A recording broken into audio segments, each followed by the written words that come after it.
ರಾಜ್ಯದಲ್ಲೇ ಅತಿ ಹೆಚ್ಚು ಜನಸಂಖ್ಯೆ ಇರುವ ಮಾದಿಗ ಸಮುದಾಯದ ಹಿರಿಯ ರಾಜಕಾರಣಿ ಹಾಗೂ ಮುಖಂಡರಾದ ಕೆ.ಎಚ್. ಮುನಿಯಪ್ಪನವರಿಗೆ ಸಿಎಂ ಸ್ಥಾನ ನೀಡಲು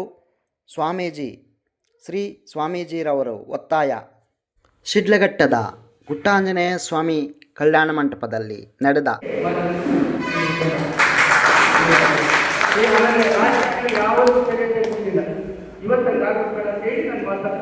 ಕಾರ್ಯಕ್ರಮಕ್ಕೆ ನನ್ನನ್ನು ವಾಪಸ್ ಕಳಿಸ್ಕೊಟ್ರು. ನಾನು ಇಬ್ಬರು ಹೊರಟಿದ್ವಿ.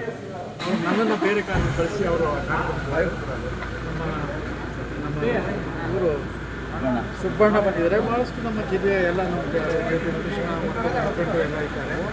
ಶಿವಪ್ಪ ಇದ್ದಾರೆ, ನಾನು ಸ್ವಲ್ಪ ಇದ್ದಾರೆ, ವಿಶ್ವನಾಥರು ಎಲ್ಲ ಇದ್ದಾರೆ. ಇವತ್ತು ನಾವು ನಮ್ಮ ಸಂಘಟನೆಯನ್ನು ಬಲಪಡಿಸಬೇಕು. ರಾಜ್ಯ ಮಟ್ಟದಲ್ಲಿ ಸಂಘಟನೆ ಬಲಾಢ್ಯವಾಗಿ ಬೆಳೀತಾ ಇದೆ. ಈಗ ಅದಕ್ಕೋಸ್ಕರ ನಮ್ಮ ಕೆ.ಎಚ್. ಮುನಿಯಪ್ಪನವರ, ನಮ್ಮ ನಾರಾಯಣಸ್ವಾಮಿಯವರ ನಾಯಕತ್ವದಲ್ಲಿ ನಾವು ಜಿಲ್ಲೆಗೆ ತಾಲೂಕು ಜಾಗಕ್ಕೆ ಹೋಗಿ ನಮ್ಮ ಜನವನ್ನು ಎಚ್ಚರಿಸಿ ಸಂಘಟನೆಯನ್ನು ಬಲಪಡಿಸಿ ಸಮಾಜವನ್ನು ಒಳ್ಳೆಯ ರೀತಿಯಲ್ಲಿ ಬೆಳೆಸಬೇಕು ಅನ್ನುವಂಥ ಉದ್ದೇಶದಿಂದ ಕಾರ್ಯಕ್ರಮ ಮಾಡಲಾಗಿದೆ.